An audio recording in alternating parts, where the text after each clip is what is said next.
Here we are at Daytona International Raceway tonight under lights. Isn't this going to be exciting? Here we are, we've just got our guest driver Shane Van Gisbergen in the Minion Motorsport BMW just working the infield here. Look at those bright green wheels. That's a signature SVG livery. So yeah, we're pretty excited under lights here at Daytona International Raceway. It's going to go off.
Good evening, everyone. Practice session underway. Daytona Road course at night with only 20% of the track lit up by the external lighting. Everything else is done by the headlights of the car.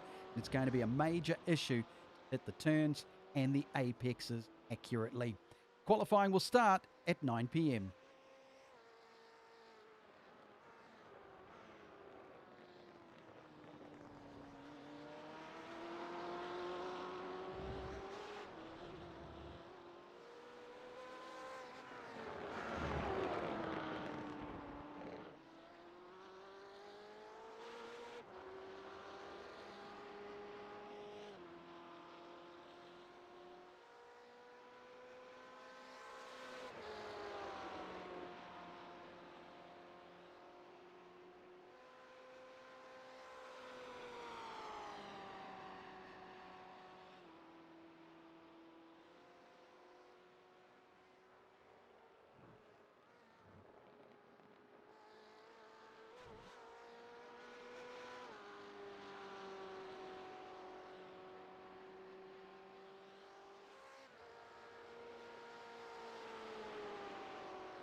Good evening, everyone, and welcome along to our final round of the first season for the New Zealand Race Drivers E-Series. We are at Daytona. We are racing at night. It is going to be a great event, and it's slightly different this time around. We've decided to mix things up in the way that the race gets formatted, both for the grid and also for the race 1 and 2 positions, because it's not going to be done straight off qualifying. There's none of that reverse grid stuff that we had last time.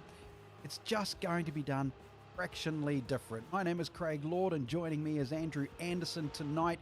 Andrew, good evening. It's going to be an absolute ripper, and I bet in real life you'd love to be there. Oh, you had to go there, didn't you, Sonny? Oh, did I? Did I do it? You did. Oh, you just hit that spot, man. It was just a little bit sore, and it's got a heap worse. Yeah. Yes, thanks for that. The IMSA series was racing here on the weekend, 4th of July in America, and yes, yours truly, along with my good mate Kevin Williams from NZB8 Days, was supposed to be there. But I'd got over it, Sonny. Have you? COVID, I parked it, but it just brought it back out again. Have you genuinely got over it? Nah. Never. No. Getting to race on an iconic track like Daytona on the road course, doing this layout that we're going to see the BMWs on tonight would have been special.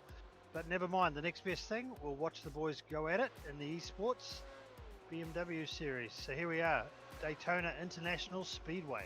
Yeah, it's an absolute ripper. 5.7 kilometers of pure craziness. It's just the way it works out. Now, if you're wondering how this track works, it's really interesting. It uses part of the oval if you haven't seen it before. And now we are watching a driver go into turn number 1. Yes, that was. It wasn't Dunstall. He disappeared off the track. But let's follow, shall we? We'll get rid of screen here and we'll follow. So what we're going to do is keep an eye on how it goes, although they will stop in a second because it's about to go qualifying, and we'll just follow a car during qualifying from the high vision so you can see how the circuit works out. They use predominantly, I would say, Andrew, 3/4 of the oval? You think it's probably at least that main oval? It is coming out of the back straight there, out of the bus stop. They use all of turns 3 and 4 down into the tri-oval here at the front, as we see Jaden Mason peeling off into the pit lane, and yeah, into the high-speed turn 1, and that leads us through here onto the infield section. Yeah, this infield is awesome. It's got 2 massive, tight right-hand hairpins. You can see Lowndes coming up to one now, and he's bailed because it is qualifying time. So we'll randomly pick a couple of drivers to go through this qualifying session. Now, in practice, geez, there were some quick names, but your young fella absolutely blitzed everyone, and everyone's questioning. They're ragging out on him online as to how he went so quick. What's going on? Well, yeah, James and I have swapped seats, so I think I've just got the car set up just right for him from last weekend, carry over from Silverstone, and he's hopped in this weekend, and he's benefiting from my seat time the week earlier. Okay. Yeah, no, that's not the case at all. He's much better than I am. So I'm doing the talking stuff, and he's doing the driving stuff. All right, well, he blitzed everyone by about half a second out here during practice, and they're all questioning how on earth he did it. But let me give you a quick rundown on how the evening's going to go. We have our regular setup of a lone qualifying here, which means you go out by yourself and you do your lone qualifying. We're now with Nathan Clive, who is going through the infield segments. So you go out there, you've got 2 laps. You've got 1 warm-up and 2 hot laps to try and get yourself a good time. Then we go into race 1. Now, race 1 is going to be slightly different. It is only 6 laps. It is a pure sprint. No reverse grid, straight off qualifying. However, it is called race for the grid because what it's doing is setting up your grid position for race number 2. So to go through that again, we've got our normal qualifying that we are seeing now. That sets your position for race number 1. Race number 1 is a 6-lap sprint, and the results from that race set your race grid position for race number 2, which is a 35-lapper, and that also includes a compulsory pit stop for fuel because it's been set so that you cannot do 35 laps on 1 load of fuel. Did all that make sense, Andrew? Sorry, did you say something? Yeah. No, look, it's a great format. The guys are spicing it up a little bit here. So it's going to be a very interesting battle, not only for qualifying, but that 6-lap sprint race, the race for the grid proper, for the 35-lap feature race. It's going to be an opportunity for people to really get amongst it. Yeah, and 6 laps, it doesn't really give people a lot of time, does it? Yeah, I mean, that means it's going to be hectic. And the only problem is there's no... I know the drivers know, and we don't want to remind them, there's no judiciary. There probably will be in Season 2, but in this first season of this New Zealand BMW Race Drivers Series, there is no judiciary. So if someone decides to do something stupid in Race 1, well, there's no penalty for it, is it, apart from getting a ragging? Yeah, look, there is going to be a little bit of admin, but it's, yeah, like you said, we don't have a driving standards official per se, but, you know, based on previous weekends racing or nights racing that we've had, the boys and girls have performed pretty well, and all in all, I think the racing's been pretty clean and about what you'd expect for an E-Series. Yeah, it makes a change because iRacing is known. It's got a little bit of a reputation for going silly sometimes, and some of these drivers do need to have their wings clipped now and then. But you're right, in this particular series, it has been pure mistakes. There's been nothing stupid. There's been nothing callous. It's just been a genuine mistake or unlucky, really, because sometimes you come around a corner fast and someone else is already sideways, you hit them and fall over and it's a race, but the way it goes. Yep, just like in the real world, that's racing, but yeah, there's probably a little bit more rubbing than what you'd see in the real world on the esports, as we see some of the fast times starting to be posted. But look, all in all, the behaviour has been top notch, and it's certainly been exciting for us to watch and bring it to you here online. So currently we see, oh, we've got a familiar name back at the top. I was just going to say Sabo, who's been one of the leaders of the series. It was quickest that time round, but at the moment James has just dropped in underneath him at a 43.1. Now Cockerdin split the two of them, so they're getting close at the top. They've only got those 2 laps to do it. Let's go on board, shall we? Because it's a unique experience here. Having a look from the cockpit view, we're on board with Savo car number 21, currently in 3rd place in this qualifying session.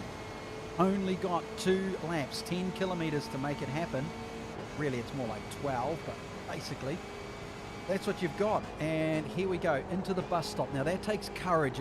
It's a decision you make on when you brake and how hard you brake, just like every other turn on a racetrack. However, you can easily lock up the brakes there because you're coming down off the angled track, coming down and into a flat section, and it unbalances and unsettles the cars.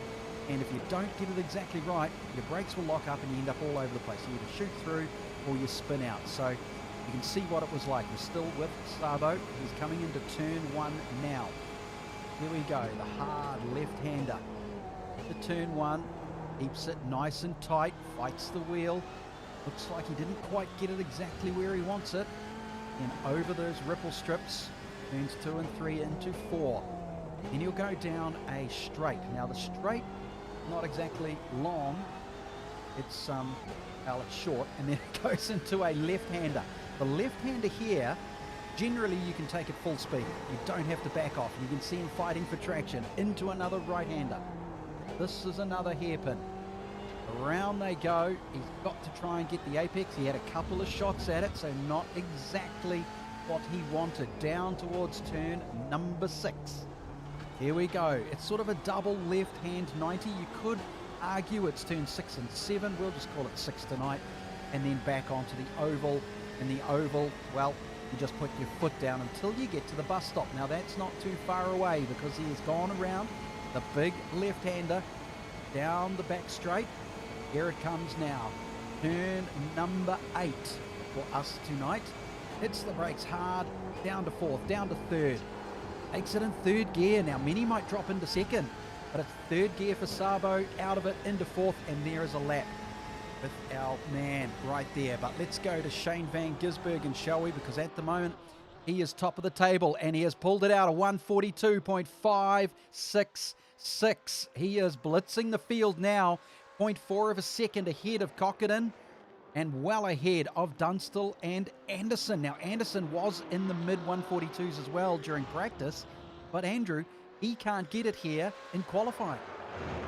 Yeah, so in the open practice there was a full field and there was a little bit of slipstreaming going on, and we know that James benefited from it a little bit, but cold tyres, hasn't quite been able to dip into the 42s, but we see there for a while it was Sabo near the top, then Anderson, then Dunstall, and we believe it's his birthday today, so he nearly had the birthday present being on the pole position, but Cockerdon spoilt that party.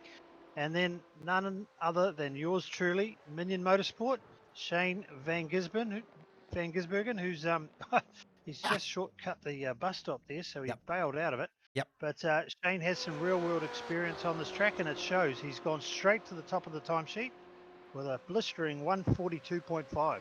Yeah, and I suspect he just tried that little bit extra, even though he knew it probably wasn't going to work going into the bus stop, but he gave it a crack anyway. But he just couldn't get it turned. Probably had an off-track pop up on the screen, and he knows straight away that as soon as he sees that on the computer screen, that lap time will not be counted. So in he comes. But here's one of my favourites, Jack Coford. We call it Team Fanta, although he hasn't got Fanta on the side of it, but in the familiar orange, they say the carpet matches the curtains, and Jack, being one of the brightest haired drivers on track, certainly looks very akin to that car that he's piloting tonight. Yeah, well, he's way down in 10th position at the moment, a 143. And I say way down, it's not exactly off the pace dramatically, but he's starting to encroach in those 144s, and that's when it starts to cost you. He needs to get into the mid or low 43s. There's nothing wrong with doing high 43s at all. I'd be happy to be there. I'm usually around the 148, which is, again, just to reiterate, those who can do, those who can't, talk about it. So because I'm in the 148s, it's better to watch these guys go around. So anyone that does a 147 or less is quite impressive to me. But at the moment, Jack is doing his 143.9. That's what he's got to beat. He is in the top 10. And that, look, that's, it's not a safe spot. It's just not, especially in iRacing with a 6-lap sprint. You know there's going to be some courageous moves going on ahead of you, and you're going to get caught up in the melee. In fact, Jack could be the guy that causes the problems. We just don't know. There's only 4 people out on the track at the moment. Lowndes is out on there as well, and so too.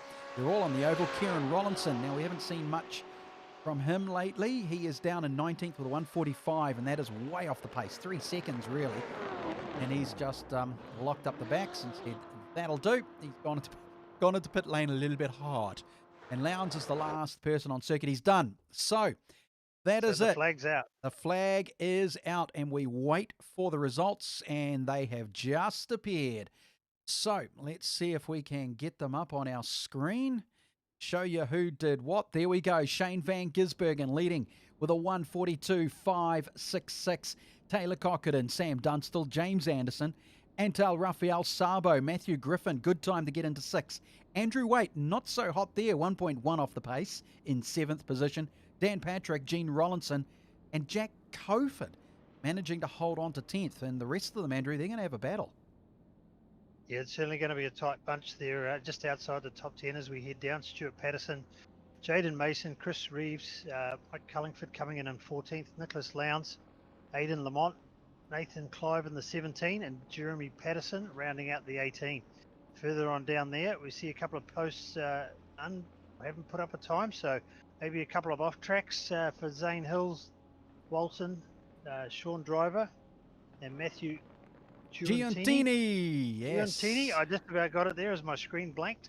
But look at that field here on the back straight. It's going to be a rolling start.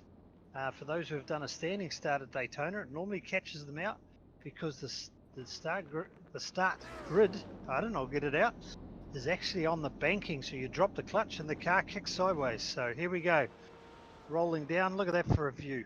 Night time at Daytona. Got the Ferris wheel going. Did we mention, Andrew, that you were actually meant to be racing there for real this weekend, but the COVID stopped you from flying out? Have we spoken about that? You reckon if I leave home now, I could get to your place before the end of the race and pull your internet connection out, and I reckon I can get back and finish the commentary solo. I think someone's a little salty. Hang on, what's that out in the front lawn? The digger. Yeah, that'll do Oh, quite nicely on your driveway. yeah. Anyhow, it's not about me. It's definitely not about you, Sooty. It's about these guys online. Just let's focus. Uh, Channel yourself. yes, exactly. Right. Let's have a look, shall we? This is what it looks like on Daytona as they get themselves set. Looking back from the pit Oh, car. look at that. Wow. So there is your grid. Gisbergen, Cockerton, Dunstall, Anderson, Sabo, Griffin, Waite, Patrick, Rollinson and Cofer. A 6-lap sprint to So this is decide. going to be interesting into the turn one. Yep, decide the grid. Here And we they're go. off. He's already underway. We are racing. And Shane Van Gisbergen heads off the field. Everyone else in behind is where the battle is going to be. Let's keep an eye on it, shall we? Because I think it is going to be fairly chaotic. Be clean Well, so far. Say chaotic, but it's pretty clean so far as Yep. we look back through the field. A bit of chatter on the race radio, but no one's been turned around yet, which is quite surprising. I hear a little bit of contact on the background audio. But, through the infield, very clean. Everybody's giving each other racing room. Well, you know, the only person that's lost spots is the one that I said could cause problems. Jack Cofer has lost 4 spots. So that's my fault. I do apologise to him. But he's trying to catch up because he's... Oh, Sabo is just, he's trying to catch up, but I'm just looking at the timesheet there. Sabo is just dropping like a stone. He is. He's dropped all the way down into 18th position now. So that's not good at all because that means he'll be starting race number 1 way back. There's only 6 laps for him to make up spots. Can he get into at least the top 10? Possible if you look at their lap times, but oh, it's going to be hard. So we move further up the field. Let's go back up to the front because Chris Rivas, Andrew, has moved himself up 5 positions. And he has got Rollinson and Patrick around him. So that's a very good run from car 105. He's taking the big shortcut through the bus stop. Now that's going to affect his drive here as they head out onto the banking. Through turns 3 and 4, I'd expect the close following Patrick to get in the slipstream, but I'm not seeing him creep into shot as of yet. Oh, look at that livery. It is cool, isn't it? 7 up. Oof. Now, one of the interesting things about this track for the night racing is I was reading they only light up roughly 20%. They don't fully light the track. They rely on the headlights of the cars, make the drivers work a bit more at it. So it changes the way, I guess, Andrew, you've driven day and night. It certainly would affect your vision in taking apexes, wouldn't it, with the black We've got track? a spinner. That'll be Matthew Car Griffin in the Red Bull. 999, Matthew Yep. Griffin has been turned around. Speaking of how tricky it can be. Just as we say that, we hear a bit of an apology going out on race radio. I've got that in my ears. But, yeah, I'll expect that channel to go off in a minute. But yeah, you are right. The daylight is not all the way illuminated around the track, so it is requiring the drivers with their headlights to take effect, and the drivers themselves, if we jump on board during the race, you'll see that they're I see the lights flashing here as well. He's trying to recover down the inside of 44. Let's have a look at it, shall we? So this is what it looks like racing at night. And yeah, the track is odd, isn't it? It's grey, it's shadowy, so you can't pick a good drive line. Well, you can, but just not as accurately and easily as you can during the day. Yes, and you can also see here as we go out onto the flat part of the circuit, this is a more traditional view where the cars are ahead of you are literally down at your eye line and your horizon as he goes down the inside, a nice decisive move. But as we come through the bus stop here and go out onto the banking, look at the driver references to the cars ahead. They start looking to the left, but they're also looking up the screen. The cars actually disappear out through the roof of the car. It's very uncanny, and it's quite a unique characteristic of driving on the banking. Okay, we're still on board with Matthew Griffin, car 999, as he tries to go around the outside. Coming up to turn 1, that was pretty good because he knows he doesn't have the running generally to take a good line into turn 1, but he managed to hold on. And does he have to stay out wide? No, he's ducked it in. He's a little twitchy. He knew he wasn't on the proper race line, but he managed to make that work. So let's go back up the front, shall we, and see what's happening with Shane Van Gisbergen, because Dunstall is trying his best. Dunstall is close. It's only 0.7. Dunstall set the fastest lap of the race last time round, so He was 2/100ths of a second quicker than Giz. So on his birthday, he's certainly giving it all. I wonder if we put a little text message through to Shane to say, hey, give the birthday boy pole position for the feature. I think you know what the answer would be from Shane van Gisbergen. Let's go back down to position number 9, because we know that Lowndes has made up 6 spots and there's absolutely no one around him. So he's done really well to move up from 15th to 9th spot. That is an excellent run for Nicholas Lowndes, and now he's catching up to people as well. So this is really good for him because, again, this is a race for the grid, so we'll stick with him. He's got Revis and Patrick. I think Patrick was the one who held Revis up, and that's allowed Lowndes to close right in. Didn't quite get through the bus stop properly, though. There, he closed right in, so much so that I think he actually got a little bit concerned that he was going to make contact, so he's run a bit wide exiting, and it's cost him his speed. But as they go too wide ahead of him, usually that's not the fastest way around on the banking, so expect Lowndes to close back up here. But here we go, diving down into turn 1. Yeah, look at him, he's closed right back up under brakes. Got a good drive here out of turn 1. Yeah, the problem is for him to make a move through the infield maybe. Yeah, it's tricky though, isn't it? Because these hairpins, they don't allow you to pass. Oh, saying that, look at that. Wow. There's been an overlap. I think that was a mistake though. Drive. He's on the outside here for this next left-hander. Getting squeezed to the grass. Brilliant racing. At the moment, it is Patrick, Revis, Lowndes just sitting back, watching, wondering, deciding, contemplating, when do I make a move? Do I let these two touch each other and go off the track and take it the easy way? Or do I let them fight and then sneak down the inside or the outside? They are going now through turn number 6. They'll head onto the oval and we'll see who has the best run through. Andrew, this is really good because we saw the pace coming into the bus stop and it affects everything. It sure does. Look for Lowndes here, the third car on the screen. He'll get the effective tow from the 2 cars ahead. Oh, Reeves is pulling out as he's trying to send it down the inside. He's not quite there. He's had to pull back. So look at Lowndes. He's been able to close up through the bus stop. Is he going to get a run now on the exit? That looks very good. He's certainly been able to pull right underneath the boot wing there. Bob Reeves just starts to get the overlap and aiming for the side draft, but he's going to be sent the long way around the outside. Getting up nice and high on the banking as they head into the tri-oval. Well, we know it works because Griffin did the outside on turn number 1 in a previous lap. And now it looks like Revis is going to get around. It's going to be who has the brakes and the grip going into turn number 1. No, he's gone wide into the marbles. Couldn't make it stick. Here comes Lowndes again. So it's Patrick still. Revis. Lowndes goes the evasive to the left-hand side, and a big mistake. Pull it off. A big mistake. Oh, he's going to go around the outside, I think. Oh, that's a move. This move is of the night so far. Yeah, it's great stuff. So that's been a bit costly there. A bit costly for Patrick. Lowndes got around as well. Revis certainly did, and is going to make the most of it. So does Lowndes have enough pace? We are into lap 5 of 6. Let's jump up the front again and see if Dunstall's managed to do anything on Gisbergen.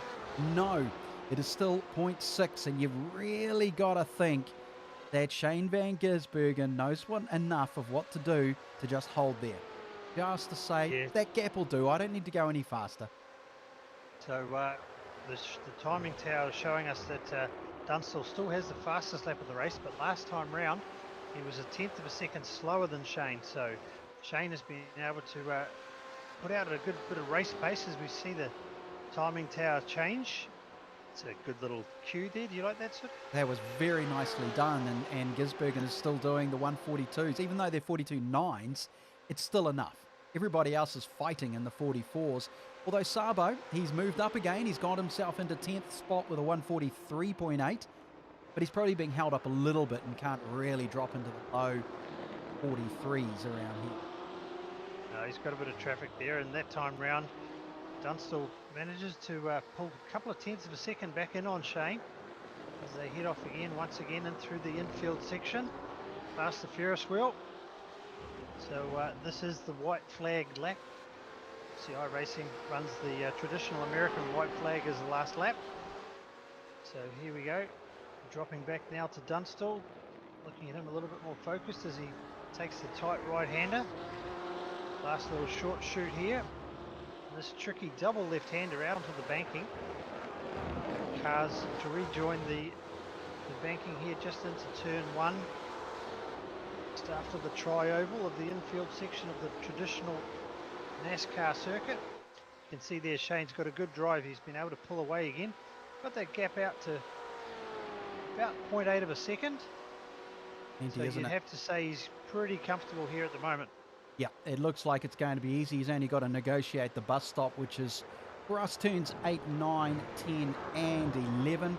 It's an awkward thing. He's gone through it now, but he almost overshot the track there, the track limits, and that could have been incredibly costly for him, but he'll come around turn number 12 for the final time on the sweeper, and that is Dunstall in behind. They're both doing low 43s. In fact, Dunstall was quicker, but it's not going to be enough, is it? And Shane van Gisbergen still holds sway out front. He's doing enough to stay out there, and there's no doubt he's going to take pole position for race number 2. He can pull up there and take out some road cones, and we watch everyone else. James Anderson gets himself into 4th officially. Yes, he does. He scrolls through as well. They're all ripping down. Giantini, Jack Coford, where did he end up? He lost another 7 spots, Andrew, but Giantini, wow, up 11 positions from 26 to 15. That's how you get a good spot for race 2. That's the biggest mover of the night, so poor qualifying effort, but it's been redemption time for him in race 1 as we still see in the crossing. There's Giantini just going out for a victory mid-lap finish. Oh, how's that? What happened there? Well, That's how you send it through the fence. Clive wasn't happy with his car, and he's just let the crew know that things aren't as kosher as they should be. So we'll wait for the official results to appear for us. We'll run through them so you know who is going to grid up in what position. Then we will take a break. But at the moment, we'll just wait. It's such a cool track. Here we go. We've got our official results. Waiting for them to come through. Shane van Gisbergen wins and will take pole position for race number 2. Dunstall, Cockerdon, Anderson, Waite, Rollinson, Rivas, Lowndes and Sabo eventually got into 9th, and then Patrick in 10. Yep, followed closely home by Matthew Griffin, Mason Lamont and Patterson, then Guantini, who we were just talking about before, Bickley, Coford and Hayden Kirk rounding out top 18. As we scroll further down, Cullingford and Clive, the top 20. Yeah, and not we have bad. Shapley, Driver and Patterson. And bringing up the rear, Sooty, we've got a few lap cars here. Yeah, that's not good, is it? For Hills and Walton, they both had issues, so not a successful race for them. And just note, there is only 26 cars in the field tonight, which makes it very interesting and really tight on the championship table for the points. So that is your results. It is going to be a bit of a break here, not too long, as we get ourselves set for the final race of season 1, a 35-lap race around Daytona road course at night with a compulsory pit stop. It should be an absolute ripper.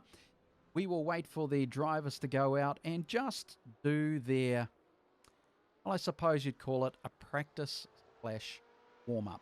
We will be back very shortly, race number 2.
Welcome back, everyone. We're setting ourselves now for race number 2 of the final round, season 1 for the New Zealand BMW Race Drivers E-Series.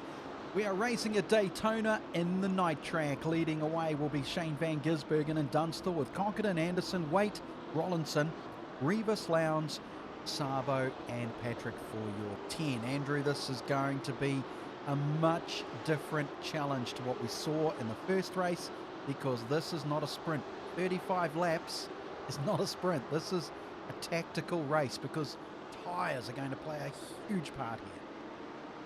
Oh, they sure are. Yep, there's a bit of tactics going on already, as we see there down on the bottom of the banking. Is that Shane van Gisbergen has been asked to go rear of field. So he's going to start this race at the back and charge his way through the field. But tyre wear is going to be a factor in this, and don't forget, the teams all have to perform that compulsory pit stop. Right. See the pace car off. So was he asked to go to the back purely because of the race championship, or did he do something wrong? I think it was self-elected. I just didn't quite catch that on race radio as we're getting going, but here we go into turn 1. Okay, so we go now for launch. We are into it, and it is going to be Conkerton who gets in front of Dunstall and Waite. Conkerton has made up 2 positions according to my timing box straight away. That seems, something doesn't seem right there, but it doesn't matter at the moment. We have a great battle going on for the front of this, and yet you've got to remember this is an endurance. 35 laps is a genuine endurance. It certainly is around here. We see this lead battle pack here is starting to fan out into 5 cars. So Dunstall, our birthday boy, leading out Conkerton and Andrew Waite as they head out onto the banking. James Anderson, Gene Rollinson, Matthew Griffin and Patrick. So this is going to be an exciting battle pack. Yeah, and so, of course, well, there's tactics as well involved with not just looking after your tyres, but deciding when you are going to fuel. Do you go in, and we had this at a previous round, didn't we, where decisions were being made on whether you want to do it to get out of traffic, or whether you want to do it just to get it out of the way, or whether you want to make up good time early on in the race. And then there's so much involved with it. And as a real race car driver, you've been through all this. Is there a specific tactic that you always play out, or is it always fluid? Oh, look, it's got to be fluid, I think, as we see them here heading out through the bus stop. I thought there for a moment that Dunstall was going to get a slowdown. He seemed to take the shortcut through the grass over the bus stop as we watch Andrew Waite going around the outside of Taylor Conkerton. But no, look, some of these cars are just going to be trying to establish what the race pace will need to be.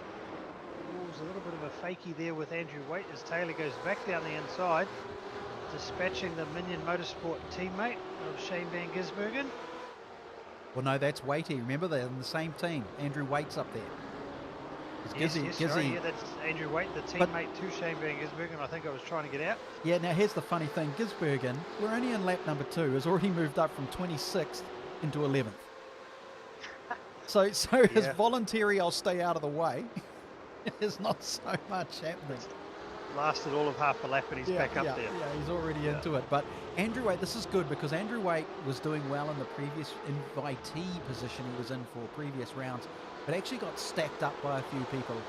Not on purpose, but he just got caught up in the melee. This time, he is in a much cleaner place because of a better result from race number 1. So up there further in it. And, of course, no reverse grid racing. So you are, in fact, racing amongst your peers. This is traditional style here. No sort of mucking around with reverse grid. No, that's right, as we see here. Oh, Andrew's very deep. He's gone through the grass, so he will have to lift here and redress. So James Anderson's been able to get through.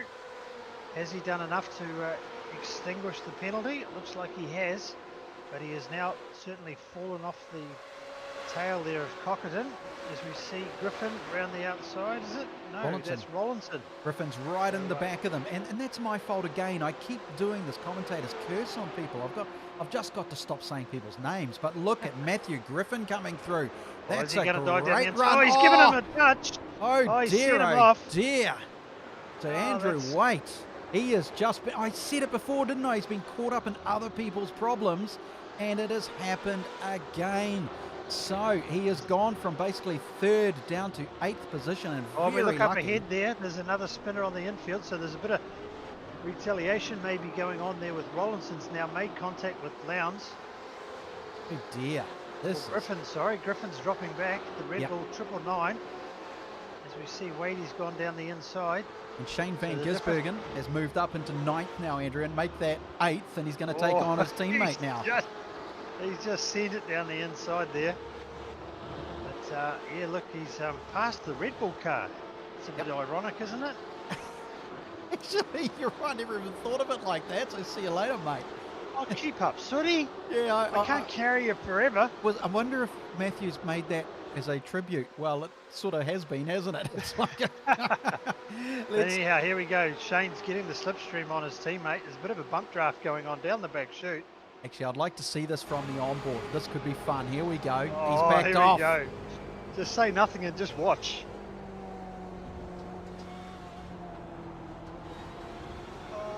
Oh, how close was that? But anyhow, he's got the run out of the bus stop, so Shane Van Gisbergen there dispatching his teammate. Now, I'm sure they're on comms to each other. I'm sure of it. I had to laugh. Andrew Waite just came online on the race channel and said, "Stop using me as your brake marker." It doesn't end, does it? It just never stops go. with these guys. This is proving to be a wonderful race now between Van Gisbergen, Lowndes, Waite, Griffin around the outside. He's a little bit loose. And who's up in front of them is Sabo, the fast boy. But they're catching him. He is not on fire tonight. Something is wrong with Sabo tonight around this track in the M8 BMW. He is just not singing like he usually does. Well, maybe it's a track he hasn't done as many test laps on as the others. But I'm sure, or maybe he's doing the strategy call and just trying not to wear out the tyres, because 35 laps, it is a long run. Yeah, it's wait and see how the strategies play out. 5.5 kilometres of track, and it's hard on the tyres, isn't it? Because it's high-speed stuff. It certainly is, yeah. Speaking of high-speed stuff, they're heading back out onto the banking. So it still seems to be where the battle action is there. There's a bit of Andrew Waite distraction going on for his teammate with the lights flashing. Having an absolute ball. Oh, Shane's got the big run, but he's got the big chunk out of this. Oh, no, sorry, it was the dark. My bad, I thought he had a big chunk out of his front splitter. So he heads into the bus stop one more time, kicks up a bit of dirt.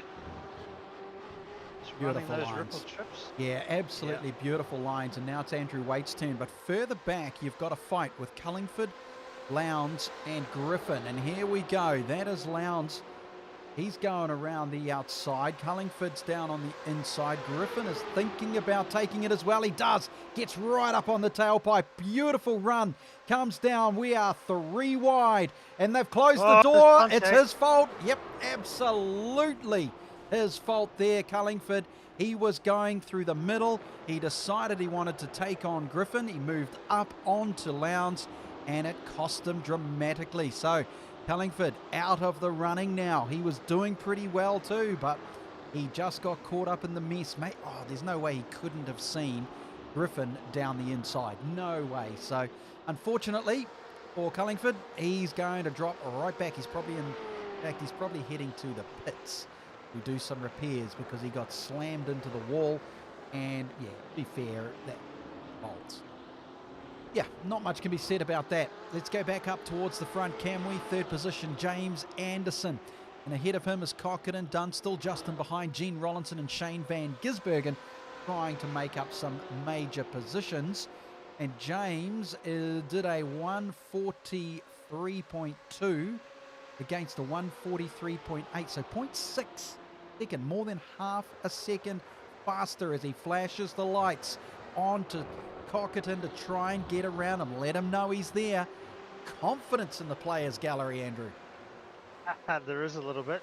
It's amazing what a week off has done to rejuvenate his enthusiasm to get back behind the wheel.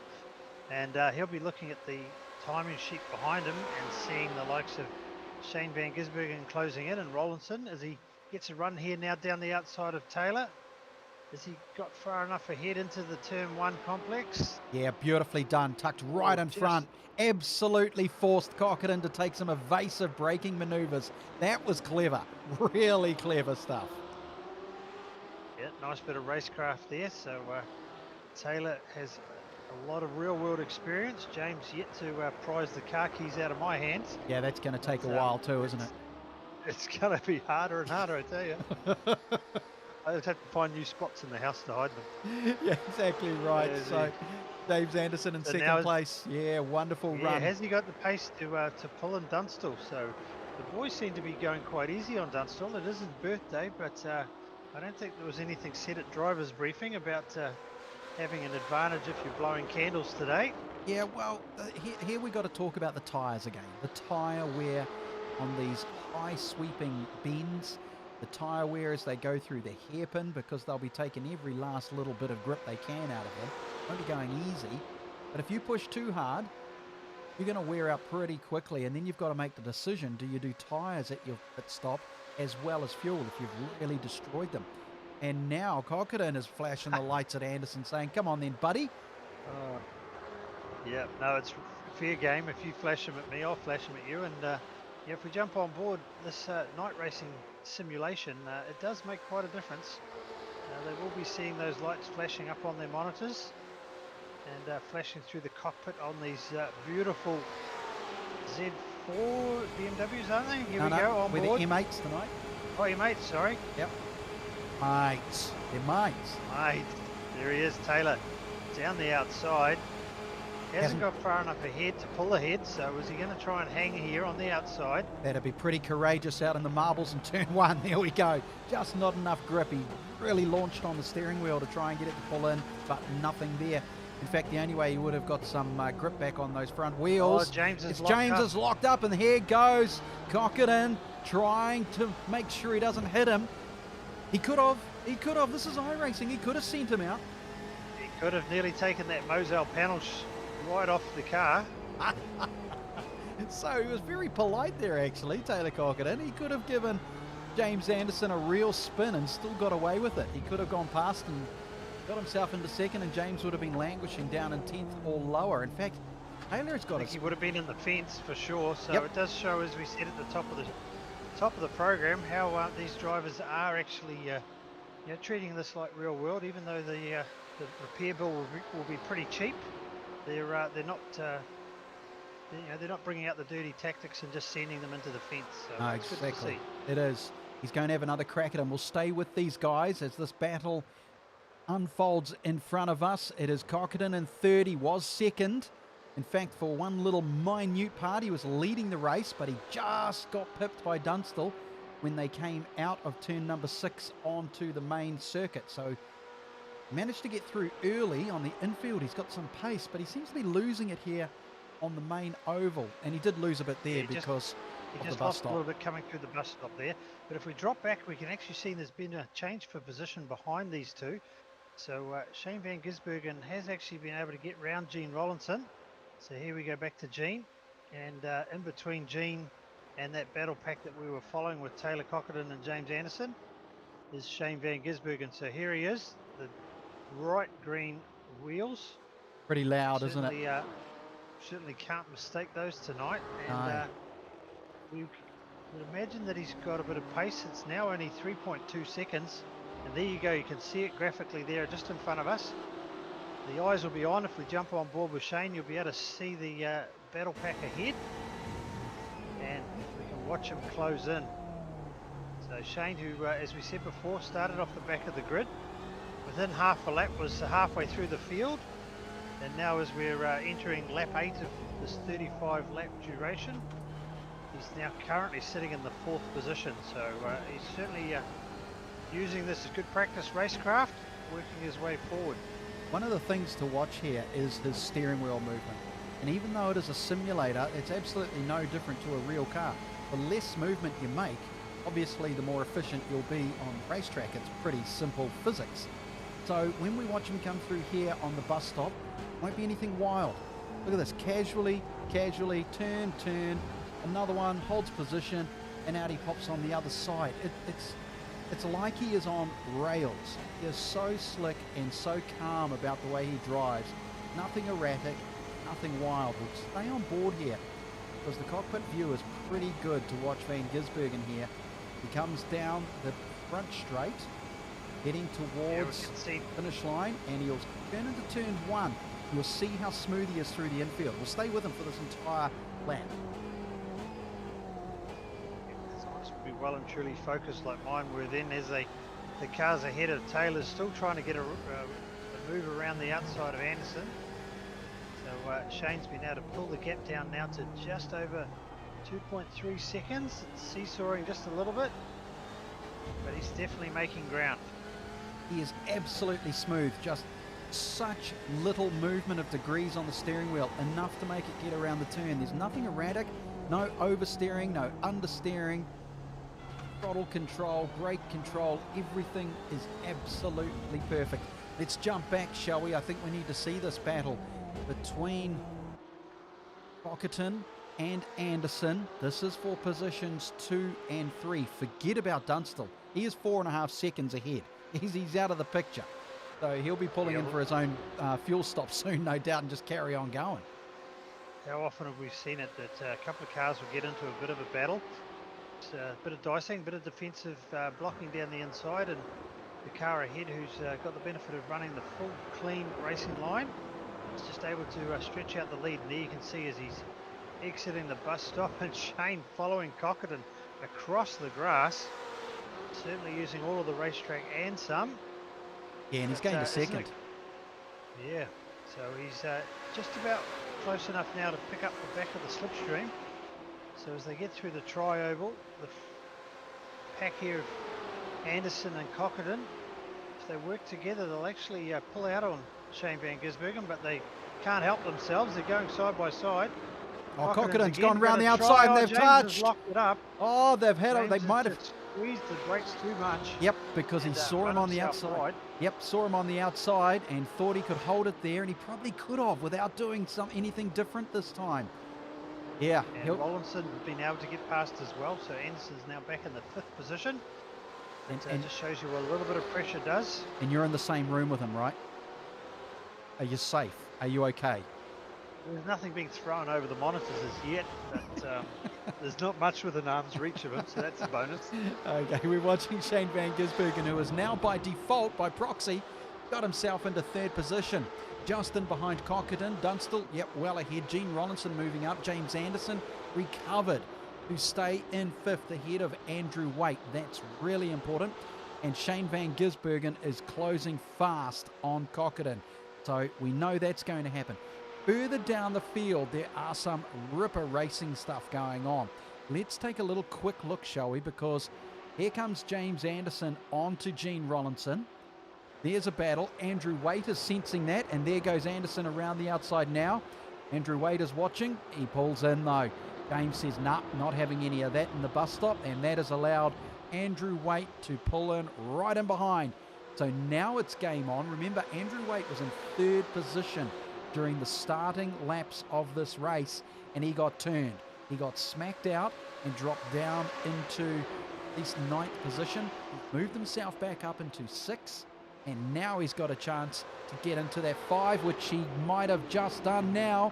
He certainly has, because James has come into the pits. So James Anderson pitting. He's decided he's had enough of racing with those guys.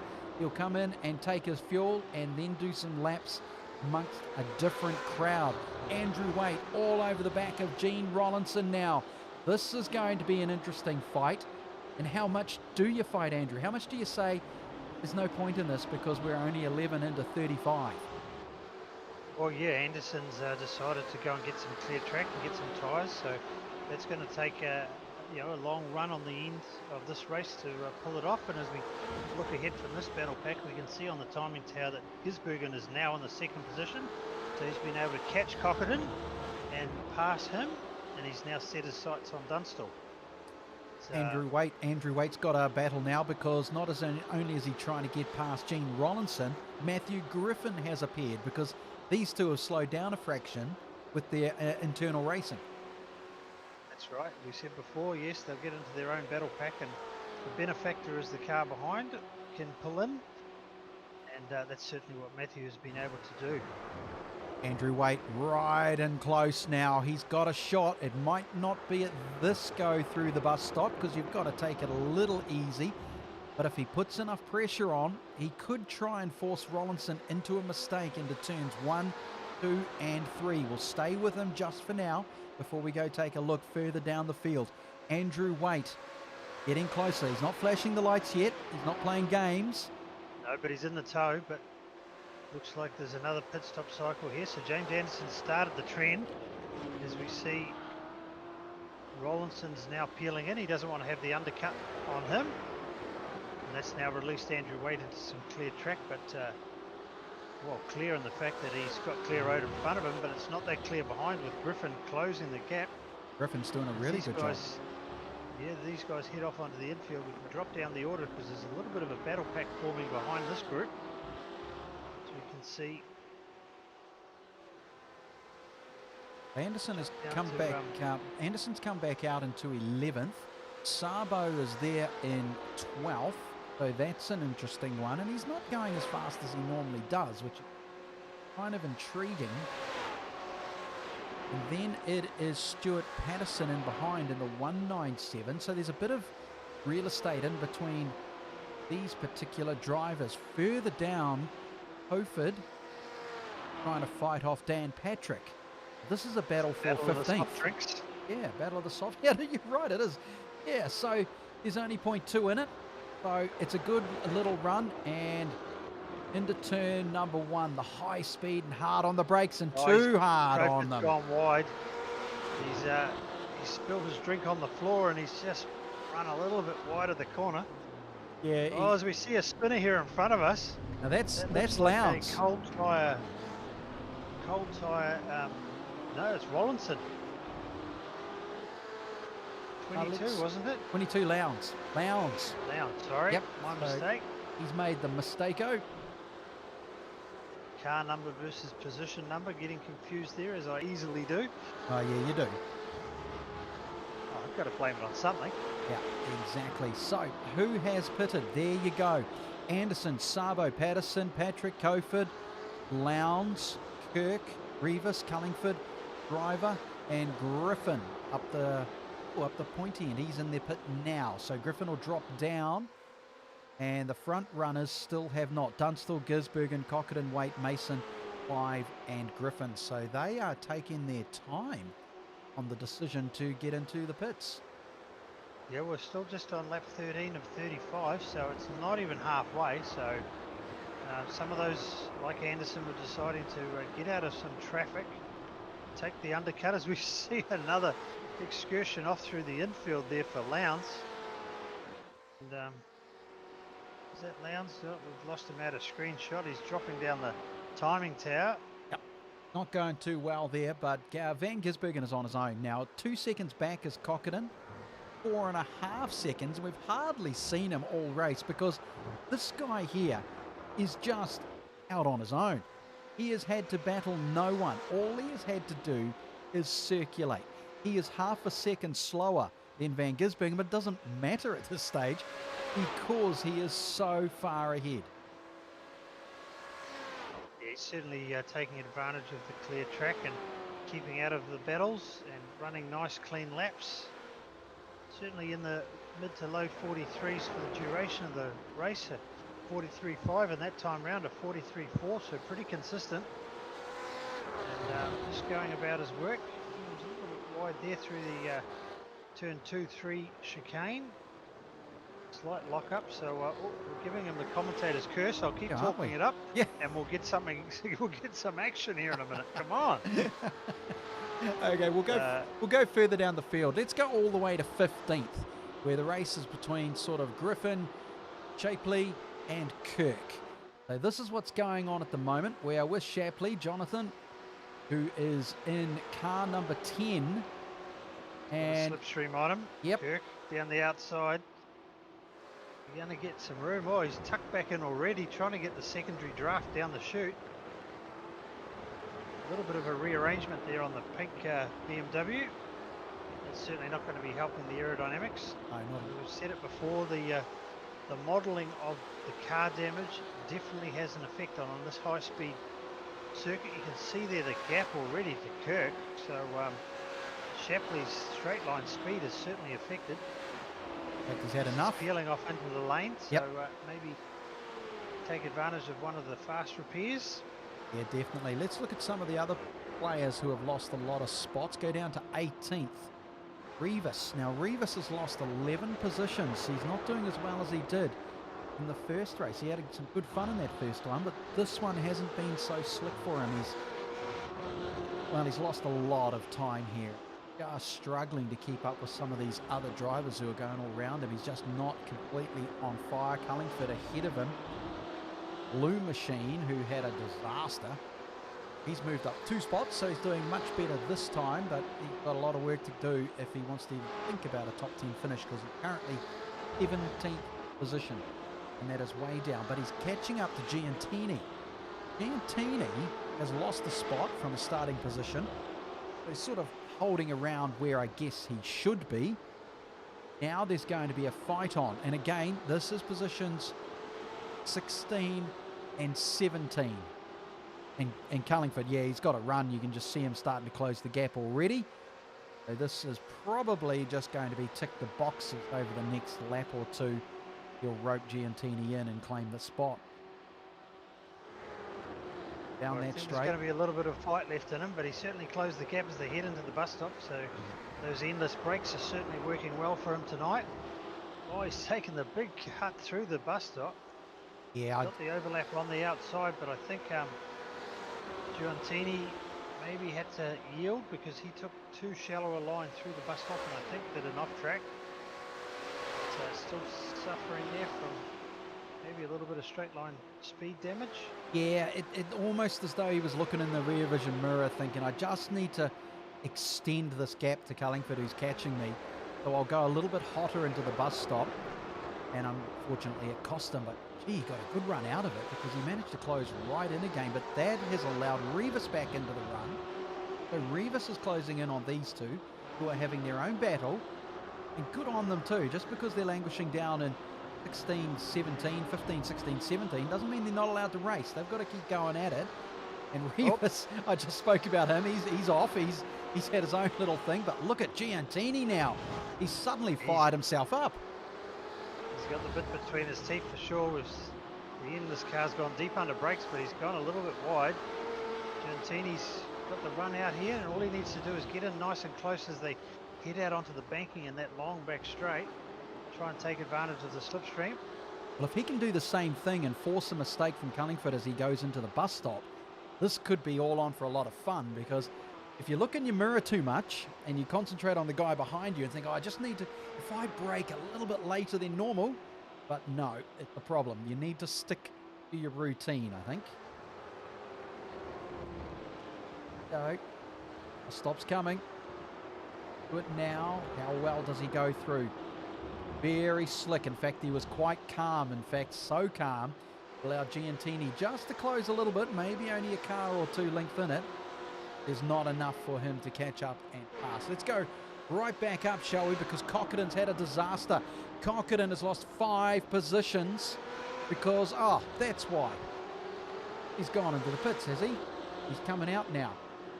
Yes, he is. Yep. So that's what's happened there. So if we look at our pit board to see who has done what, everyone has been in now, Andrew. Yeah, so we've got a cleansed field. Looking up on the pit stops, and yeah, so here we go, Cockerton, Patterson behind.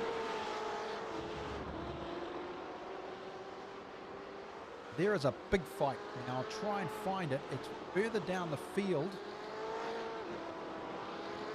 No, that's not it. That's Kirk. Kirk is ahead of Cullingford. There's certainly a big bunch heading out onto the back straight as we speak now. In fact, it is those same ones. Cullingford. Mason's got himself involved with the Giantini and Rivas race. So Mason just back there. Now, I don't know if it's because he came out of pit lane and got amongst it, or whether he's just got into it because these guys were fighting so much on their own. that they slowed down enough for Mason to catch up to them, but he slotted himself in between. So we are into lap 17 of 35. So yes, we're basically halfway through the race. Who is doing what? Let's go right up to the very front of the field, shall we? We'll stay with this picture because at the moment, Giantini is going to get around him.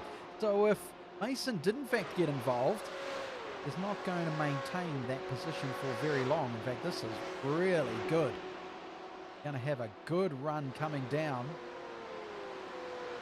Giantini trying to get around the outside. Courageous. The side draft here as they go through the tri-oval. And is he going to hang there or is he going to pull back in? No, he's pulled it up and got back in behind. Probably not so bad because you're just showing your intent, aren't you? You're showing the guy in front of you that, hey, look, I'm quicker than you. So make a little mistake, which he just did, locking up the right front. Yep, there's the pressure.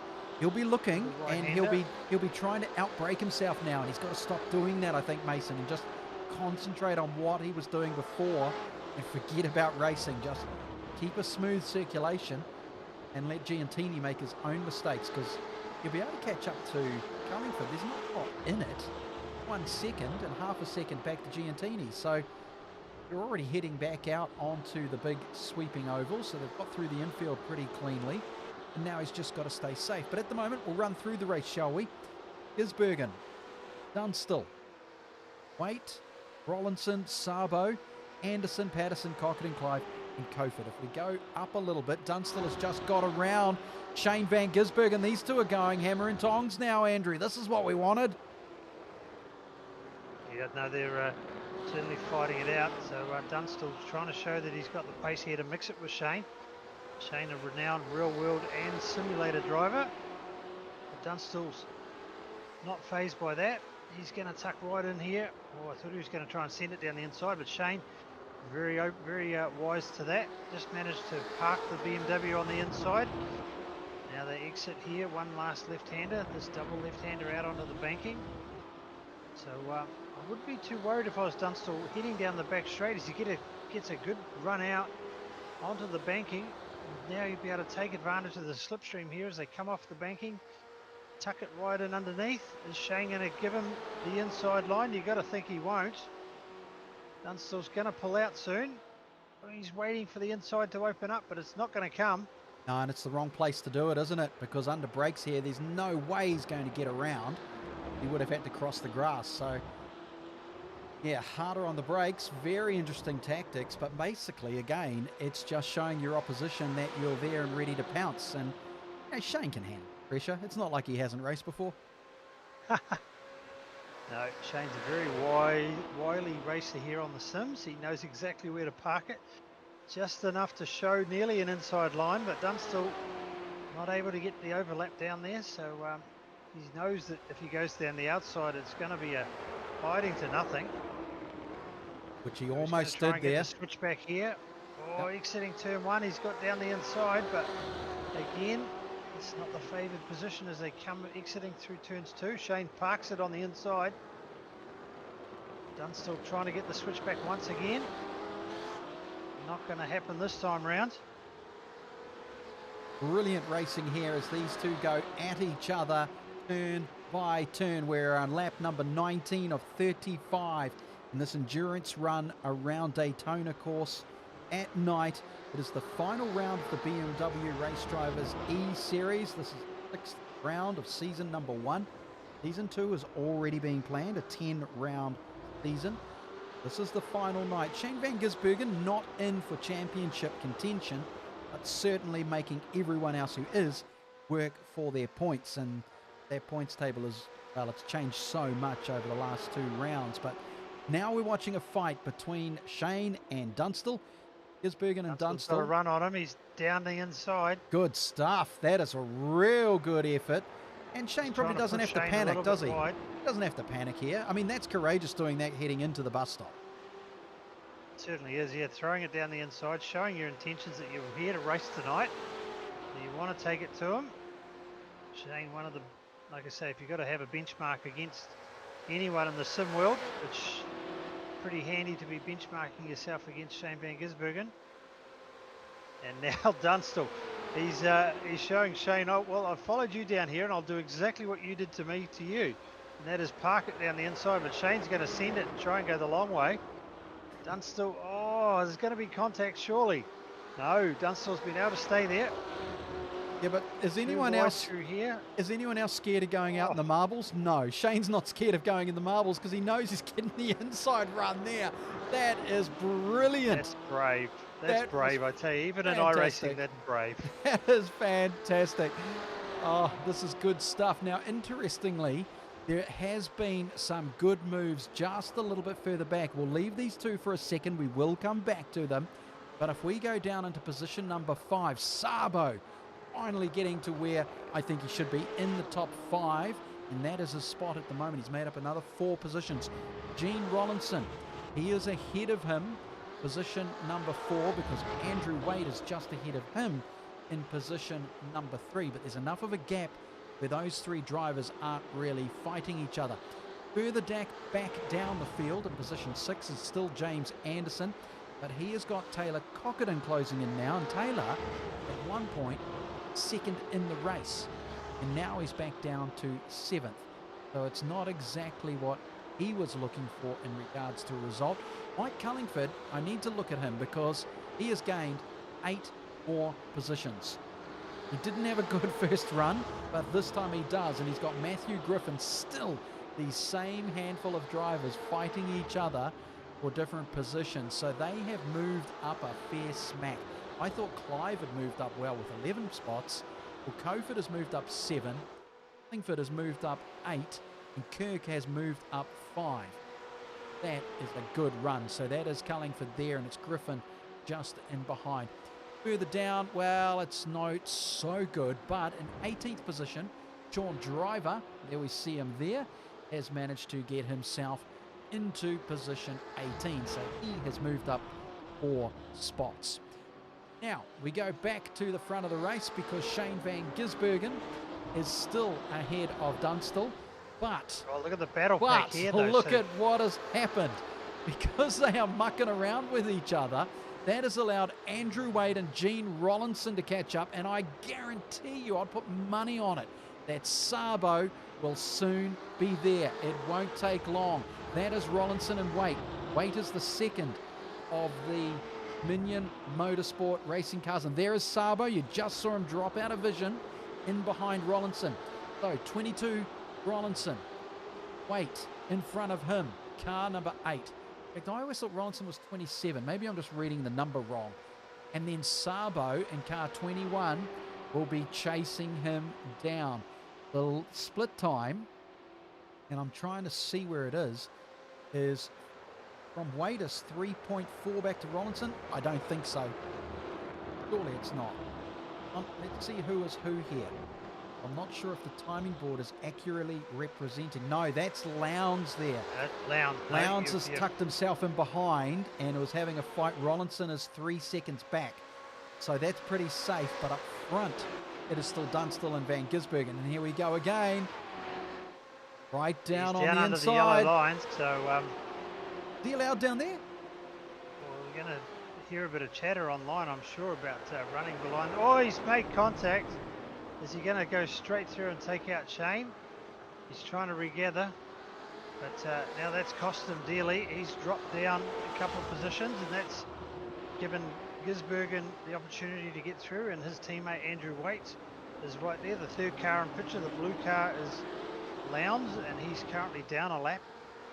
So Dunstall's the black and red car just behind, recovering. But yeah, Dunstall ran the inside line all the way down into turn 1, and then just overcooked it a little bit. Yep, certainly did. Now Lowndes, he's got to make a decision here. Does he keep racing for the fun of it and get involved, especially if Rollinson manages to catch up, or does he back off and just go, okay, I know I'm a lap down, I want to try and keep up with Waity and Gisbergen, but Rollinson, if you catch up, I'll let you go. Yet at the same time, he'd love to try and get past Wade and Van Gisbergen because he'll unlap himself. Yeah, that's right. So we're not aware if there's going to be any late race cautions. or any competition cautions in this race as we watch Andrew Waite through the bus stop one more time.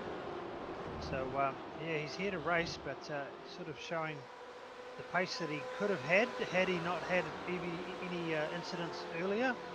Definitely, but he's done well to get right back up at it, Andrew Waite. In fact, to put him into position number 2, he has gained 3 spots from his original grid position of 5. So he's doing well, and considering he's had a bit of a touch. But look at this, Lowndes is thinking about it down the outside and inside. So he's actually genuinely trying to unlap himself. I'm okay with that at this stage. As long as he doesn't get too involved, I'm okay with him doing this.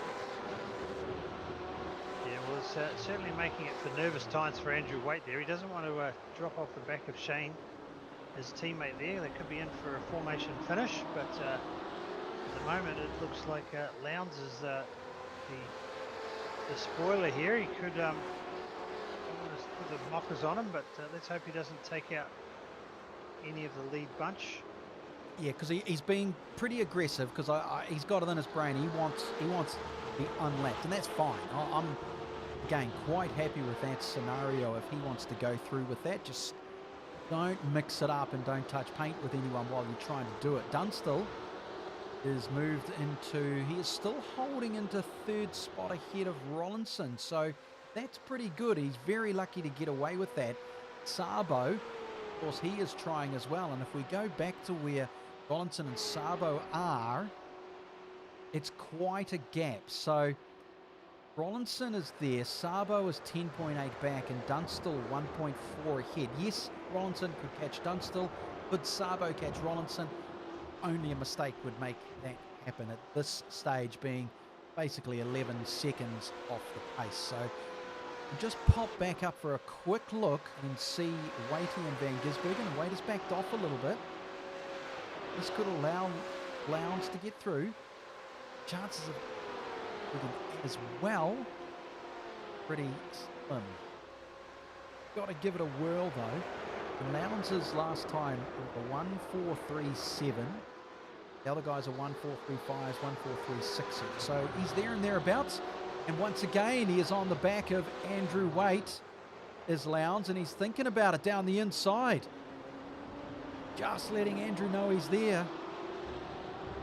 Yeah, he's certainly doing enough for Waite just to make him a little bit nervous. You know, Waite's not actually racing him for position, and he's would probably just like him to back off a little bit on the pressure, but not to be, as you've said, Suri. They're all out here racing, so chocolate fish or not, virtual or not, they want to show their true pace, and that's what Lowndes is doing at the moment. He's holding on to the back of that leading bunch on merit. Yep. So why not? Yep, and he's got every right to do what he's doing too. He's allowed to unlap himself. Further back, way further back, let's go down to... We've got a safety car. Have we now? So... On yellow. Virtual or real? Well, it's coming up on the timing tower as a yellow flag, so a late race caution has been thrown.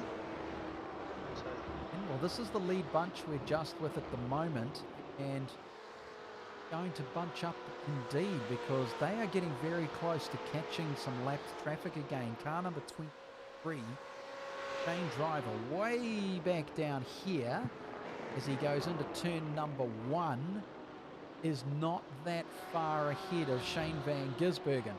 Shane Van Gisbergen, if we go have a look, is also coming into turn number 1 and is on the same lap. So I would say he was in with a good shot of catching up to Driver, causing all sorts of trouble, but now Shane will have to back it down and let everyone catch him up. That could take an entire lap depending on how fast he goes. Down the field here, who's what? Car 999, Matthew Griffin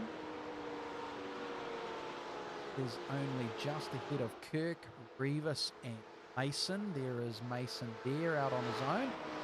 Dark black car ahead of Gini. All be... Well, no one's allowed to pass each other, is they? Because it's a full course yellow.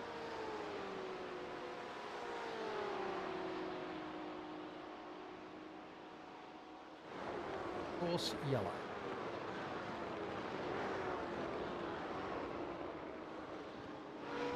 Still watching who is doing what. We'll move up into 6th position. There is Cochran.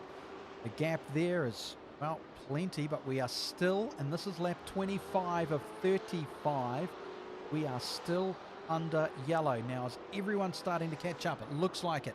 If we move up to the front, there we go. Shane van Gisbergen has slowed right down, and he is forcing everyone to catch up. And that's the best way to do it, because then we can get this yellow done and dusted. Get it out of the way.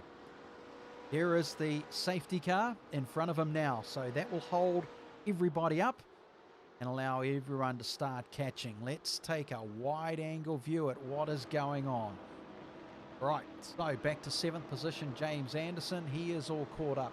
11th position, Matthew Griffin, starting to come around. He is one of the few in a big gap. Quite a big gap as the others are just going through the bus stops. This mob will catch them very quickly, well before turn number 1. The cars who are way back, there's a lot of them. In fact, car number 22 I'm a little concerned about. Lowndes. What has happened to Lowndes? He's ended up in the pits again. So this is bad news for Lowndes, because he was trying to unlap himself. He's ended up back in the pit row, so he will drop down again. I'm surprised they didn't close pit.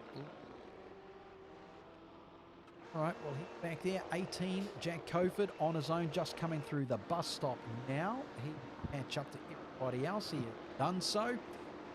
And then Driver is the last. He is only just heading into the bus stop now. Here on the wide angle view gives you a new, unique look at the racetrack. Under lights is the tail end. A lap behind. Lowndes is back out. So Lowndes has got out in front of everyone else. He is on the infield, car number 22, going through the first hairpin, and he will put the foot down. I don't know whether it will remain yellow, even though Lowndes hasn't caught him yet. Even though Lowndes is well down, what will happen? It's unsure. Yeah, so the rules with the iRacing safety car is that the field's got to bunch back up again. So these guys that are currently touring through the pits are delaying the reformatting of the race, I believe. But we'll wait for iRacing, which I think is showing here next to me, looking at James's screen, is 1 lap to green. So we'll be going green next time round. Well, here's something interesting. Shane van Gisbergen has dropped himself right out of it. He has moved down 17 positions. He's decided to dump himself. So we're just waiting to see what's going on here. We'll try and find him. In fact, I can't even see Shane on the track. He's out. Shane van Gisbergen is out from leading the race. We've lost him. So I wonder if he's had okay. a network issue. He's had to bail, has he? He's entered onto the team chat here. Cheers, guys. He's got to run. So yeah, he's leaving it up now for a dash to the flag, and he's exited the building. Maybe he's well, he doesn't live in Victoria, does he? He doesn't have to evacuate the state and head north. So let's run down who's going to do what then. Waite is just ahead of Dunstall, Rollinson, Sabo into 4th now, Cochran, Anderson, Patterson, Clive, Cullingford, Kirk, Rivas doing well to get into 11. Mason, Giantini, Bickley, Coford, Griffin, Driver and Lowndes. Those are the 18 cars left in the running. We are lap 20, basically. Oh. If you want to get highly technical, you could argue the point. Half lap here, there, but there, doesn't matter. We're still racing. And with lap times in the 140s, about a quarter of an hour to go. Yep, so we're just waiting for the final 2 cars that should join the field. Car 23 is Driver, and he's just joined in at the bus stop. So we're just waiting for Lowndes now, who is entering the back chute, coming out of turn 2, and he's at full race pace, and he will also join the tail. So down a fair smack though, yeah, still coming through the bus stop. Won't be long. He will catch up. In fact, that should be the tail right now as he comes around the final bend. You'll see it appear. Hits the brakes, goes, oops, there you are. See you now. And we wander all the way up to the front. That is Bickley. And in 10th position is Kirk. And then right up the front, Andrew Waite. He will be the one that leads everyone away now that the group has bunched up. Allow Gene, the safety car, to get out of our way so we can go racing again. Now, I just watch a couple of the cars there doing their weave and their brakes. It's pretty realistic, isn't it, Andrew, this iRacing? They model it as close as they can, computers, to be as realistic as possible. And so keeping your tyres warm is genuine. This is not just something you do for fun. No, it is real. It does work, and the guys are doing one more tour lap because unfortunately we didn't have the full field bunched in time before the safety car had to peel off the track, but we'll get there this time round. So yeah, no, the modelling is very good. Not only do the car shapes and you know, we spoke about the aerodynamics. Those who have got any frontal damage, it does affect them in straight line speed. But yeah, the tyre modelling, the tyre wear, definitely something that is a factor. And it'll be interesting to see with Lowndes, who was given the wave around to get him out of that lead bunch and let us have a clean race to the end. And basically a reward there, I suppose, for Lowndes of showing the pace that he had. So he's now at the back of the field. So if he can race through and what is 8 or 9 laps to go, then it'll be on merit. But meanwhile, we'll look out the front, and I'm sure the likes of Waite, Dunstall and Rollinson, and your pick tonight would have to be Sabo, wouldn't it, Sooty? Coming on towards the end of the race. I did. I picked him before the race started, and I was getting a little concerned about my money going down there. But he's moved himself into 4th, and he's giving me faith again. You know, it's a little fickle. It's like supporting the Warriors. You can change because within 2 minutes everything changes, and I hope he doesn't do a Warriors on me and let them drop the ball, knock a few on, you know, a couple of high tackles. You're always on the train, aren't you, mate? You're the first one to jump back on the train. Oh yeah. That's right. That's how it rolls, you know. Yeah, it's much easier that way. You might as well just face up to the fact that I'm pretty weak when it comes to staying with losers. I'll jump to the front end as soon as I can. I've got no shame in that, and I'm quite happy to show the bravado when those guys actually perform for me. And if they start to fail, well, good luck to them. I'll move on to someone else, you know. Yeah, I'm not shallow at all. Yeah. That's right. You know, nothing. I never believed in you at the start. I'm gone. I'm out of here. As they come through the bus stop for the final time under yellow, it does look like the safety car lights are finally... Nope, they're still flashing. So it won't be long because they are heading into turn number 12. But then it's a fairly long stretch. Between turns 11 and 1, half the racetrack. So there's one turn, which is turn 12. You could say 13 as well if you wanted to get really technical. It's a long, long way. It's basically 2 kilometres that they stretch down here. It'll be Andrew Waite who will lead the pack away ahead of Dunstall and Rollinson and Sabo. That's where my money is. Go, Sabo, go. Sabo. No, I've got to be unbiased here. Unbiased.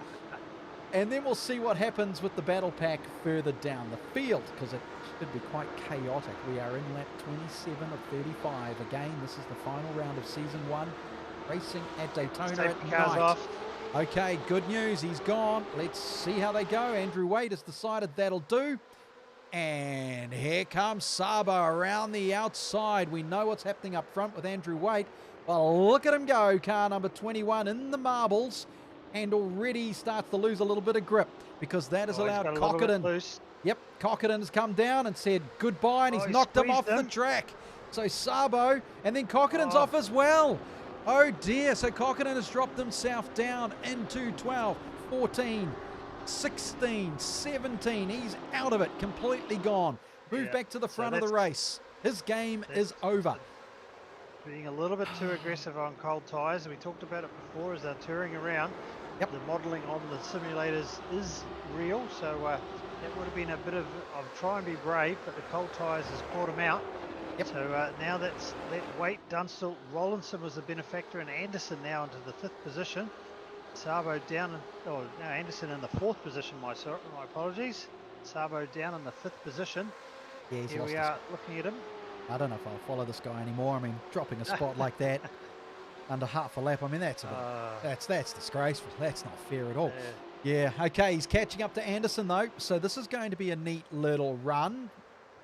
There's a lot going on further down the field too, but in fact, there are some passes because Jack Coford is making some moves, and just in behind, I'll jump down to Cockerdon because Cockerdon had the off, and he is now trying to fight with Coford and Lowndes, so he's got his own battle. Let's go back up the front.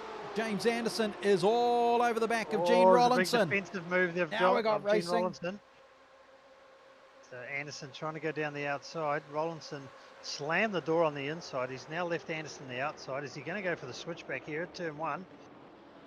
Rollinson's not that far behind Dunstall, as we hear some crashing in the background. They're all over the place. Yep. Mason has put himself into the wall, so he will stay there. Oh dear. Gene closed the door. Gotta say, give him a big squeeze. He left the door open and then at the last minute closed it down on Anderson. Uh-oh, so that has moved him right down the field, and that's a bit yucky, but now he's going to have to try and fight his way through, and that is not going to be easy because in front of him is Kirk, Revis and Griffin. For a championship leader, I would have thought maybe Rollinson might have left the door a little bit cleaner, shut or open. Wouldn't want to be getting tied up into a battle at this stage, but anyhow, he'll have a bit of pace here towards the end of the race to pick up a couple more positions. So he's got Coford there behind him. He's looking ahead to try and put a move on Kirk. He'll do pretty good there. Let's go back up the front, shall we? Because Cullingford has moved up 14 positions in total. He just lost the spot there to Matthew Griffin. This is a good little fight if they stay clean. Please stay clean because you deserve it, guys, both of you. Griffin has moved up 5. Cullingford 12. In behind is Kirk, who's moved up. He's just lost the spot to Rollinson. So you're saying it right. Rollinson is slowly creeping up. But here's a great move. Let's check out 3rd position. Patterson, who has just lost the spot to James Anderson. But Patterson has moved up 10 positions after the restart. This is great racing in the 197 pink machine. Yes, he is slower than those in front of him. No doubt about it. Gee, to move up 10 spots is a good run. Really good run. Anderson in front, now trying to chase down Dunstall. He's trying to get into 2nd position, knowing we are in 30 of 35. But out in front, Andrew Waite just letting them have it on their own. Dunstall, I don't think he's got it. There's no way he can hold off Anderson here. Anderson around the outside in the marbles. If he just sticks with it, he should have the inside run. He doesn't. He just backs off a fraction. No point trying it now, James. None at all. Just wait your time. You'll be heading into the bus stop. You can put pressure on there, but look, he's got a great run coming out, and he might not need to wait until the bus stop. Good racing for 2nd position. Coming out of the banking here, he's definitely close enough, and he's getting the toe already. He's trying to get the side draft here down the back straight. Going to have to go the long way around on the entrance to the bus stop if he's going to take the position from there.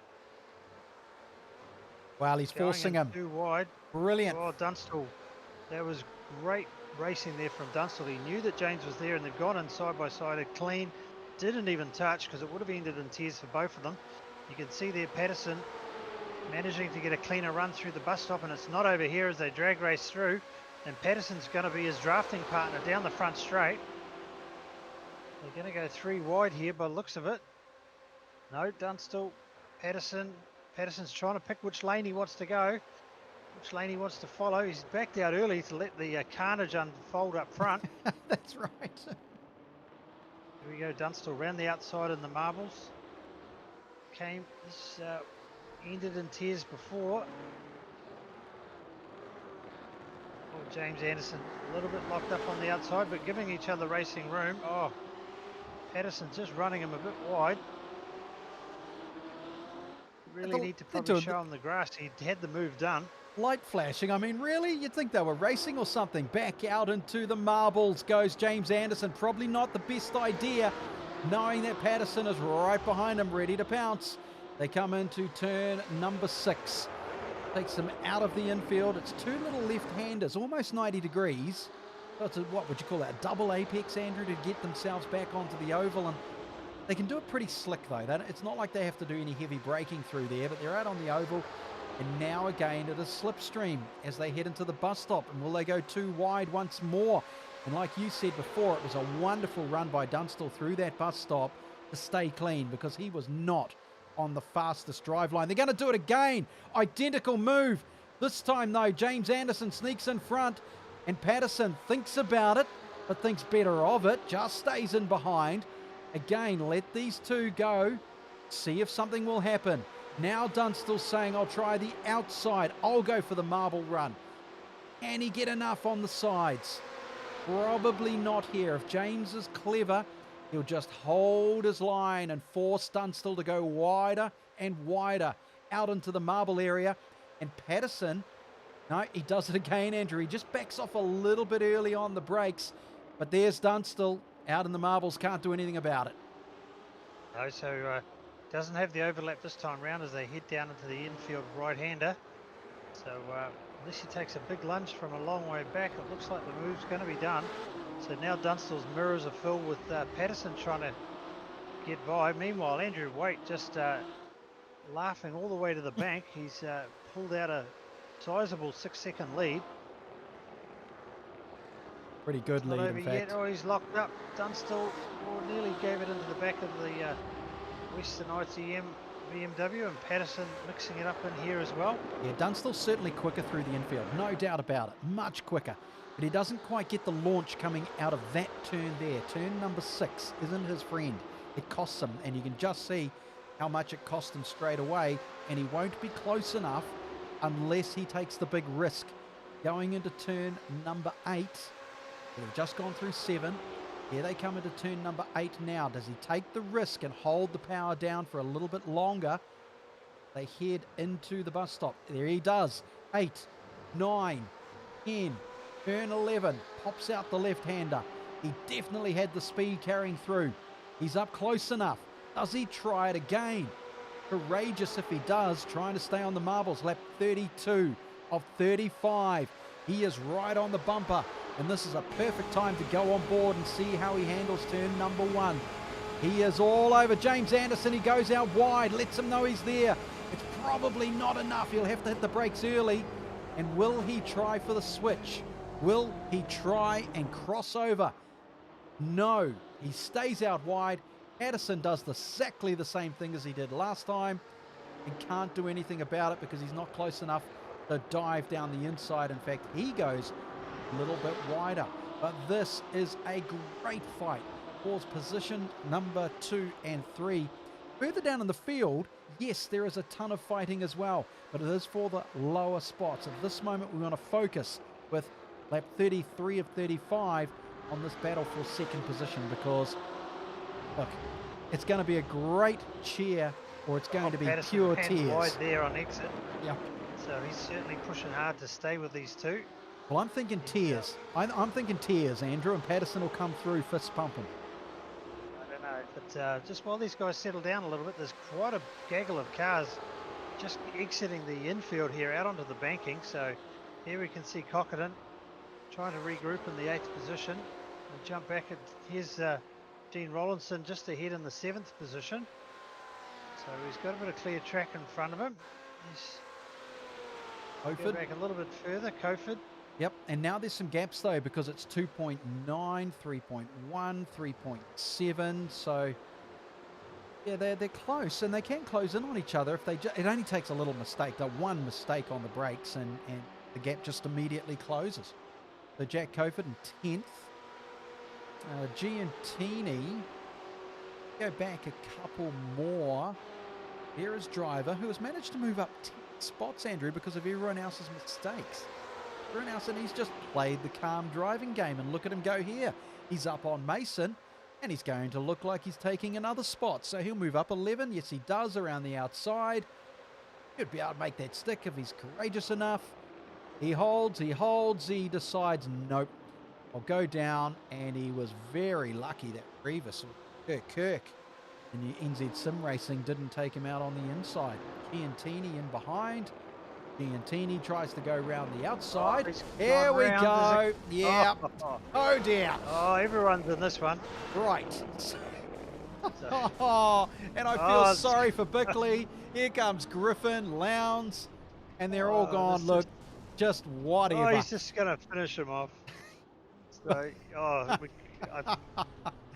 I'm speechless. That was like a whole race action in one corner. Let's go to the front of the field because there's a car tracking around up the front that's got wheel alignment issues. So yeah, that was. Anyhow, this battle isn't over yet. No, it's not on that 34. To take the white flag this time round. Oh, and let's hope this one doesn't end in tears right through the bus stop yet again. And there goes Patterson, so he's out of it. Patterson will not have a chance in catching up now. He's on the grass. He's gone. Cullingford gets through into fourth. What a great run for Cullington. 15 positions. Sabo into fifth. Patterson back down into sixth. But the race so far has been Clive, who was in ninth position, gained 11. And fourth position, Cullingford, 15 spots. Still, though, this race between Anderson and Dunstall. He managed to go the outside. We are in the last lap now. It is all on. Down the outside.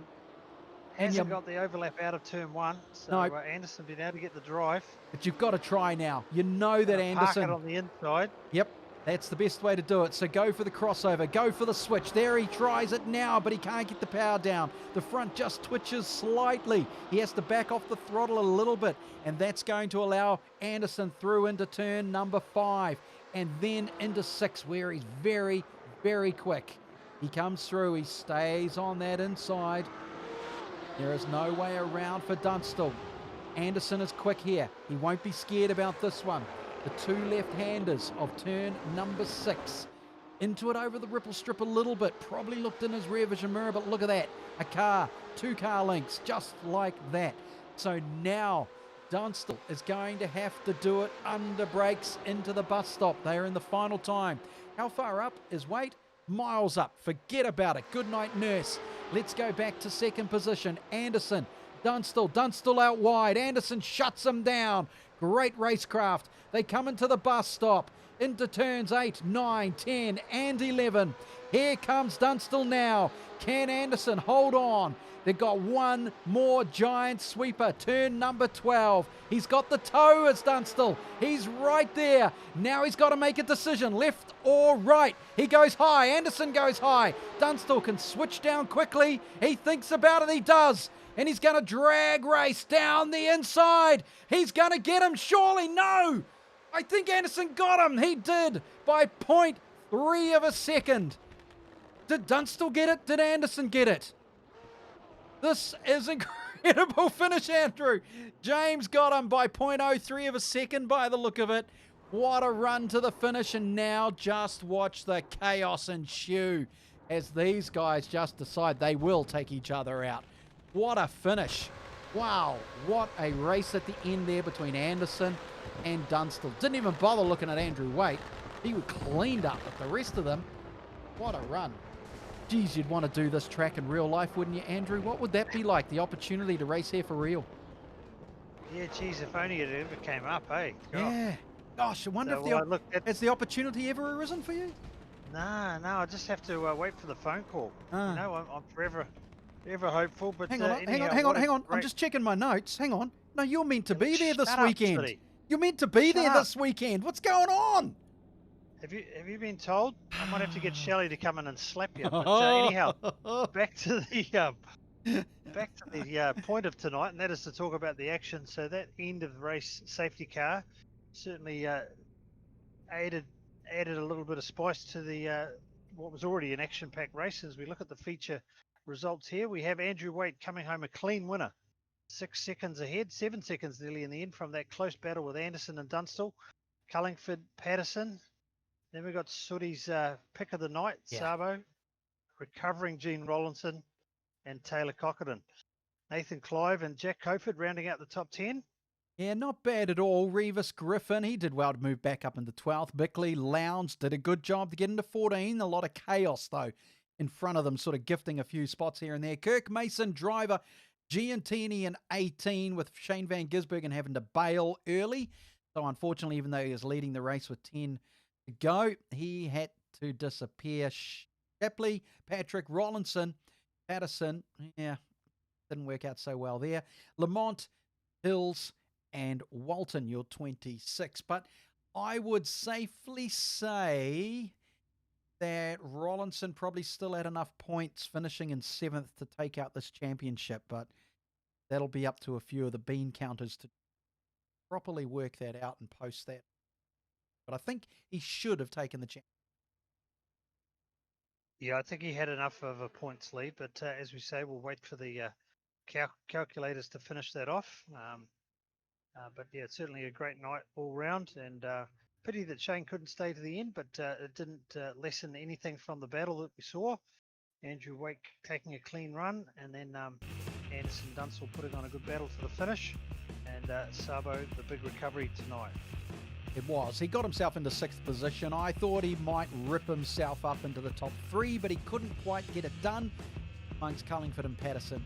None of it. So that is the end of it. That is it for season 1 of the BMW Race Drivers E-Series. Everybody's learned a lot, including you and I.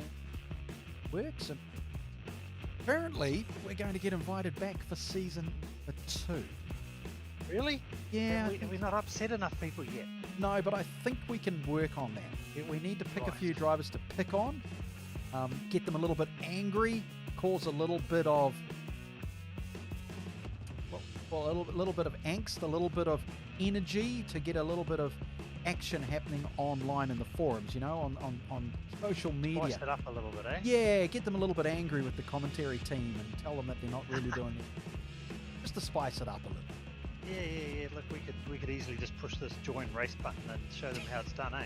Yeah, no. No, I'll go back to saying what I've always said. Those who can do, those who can't talk about it. Andrew, thank you so much for being part of the first season and helping me along here. And I look forward to trying convincing you to do season number 2. It was much appreciated. Yeah? Not a problem. It's been great to watch the action. All right, so that's it from Andrew Anderson and myself, Craig Lord, for season 1 of the New Zealand BMW Race Drivers E-Series. It finished off at Daytona on the road course at night in the M8 BMWs, twin turbo V8s, with Andrew Waite taking the feature race win. But it will be, pretty sure, Gene Rollinson as your season 1 Zealand Race Drivers E-Series champion. As soon as we find out more about season number 2, the dates, the times, the tracks, the cars, we'll let you know. It'll all be on social media. Make sure you get involved. Stick around with it, watch it, enjoy it. We'll have a lot more fun. Might even bring in some judiciary to put out some penalties on some of these people. I think they deserve it quite a lot, actually. About time they got a few black flags and pit lane penalties and stop goes, I think, some of these drivers. But until that happens, you enjoy yourself, stay safe. See you again for a bit of online racing. Bye-bye for now.